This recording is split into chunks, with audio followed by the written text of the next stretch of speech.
সুজয়, তোমার গাড়ির চাবিটা দাও, আমি বাইরে যাব। আমি তো তোমাকে পার্সোনাল গাড়ি দিয়ে রেখেছি। আমার ওই গাড়ি নিয়ে যেতে ইচ্ছে করতেছে না, আমি তোমার গাড়ি নিয়ে যাব। আর হ্যাঁ, ক্রেডিট কার্ডটা দিয়ে দাও, কিছু শপিং করব। স্যার, ক্রেডিট কার্ড দেব? আরে দাও, ও তো আমার বউ। আমার স্বামীর ক্রেডিট কার্ড, তোমার কি প্রবলেম? দাও আমাকে। ঠিক আছে সুজয়, চলে গেলাম, বাই।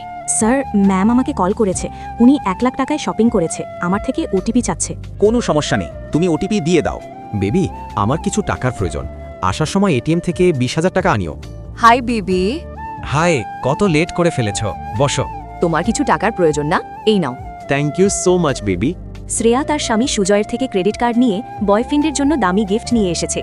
এরপর শ্রেয়ার সাথে যা হলো তা দেখলে তোমরা সকলে অবাক হয়ে যাবে। আল্লাহর এই সুন্দর নামটি দেখে যে ভিডিওতে লাইক করে চ্যানেলটি সাবস্ক্রাইব করে দিবে। হে আল্লাহ, তুমি তাদেরকে হজ করা তৌফিক দান করো। রাধিকার শ্রেয়ার উপর কিছুটা সন্দেহ হয় এবং সে গাড়ির লোকেশন চেক করে সেখানে চলে আসে এবং শ্রেয়াকে অন্য একটি ছেলের সাথে দেখে সেগুলো ভিডিও করে। হ্যাঁ রাধিকা, বলো।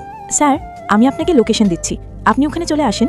রাধিকার দেওয়া লোকেশন সুজয় আসে। শ্রিয়া এবং তার বয়ফ্রেন্ডকে একসাথে দেখতে পেয়ে যা করলো তা তোমরা দ্বিতীয় পর্বে দেখতে পাবে।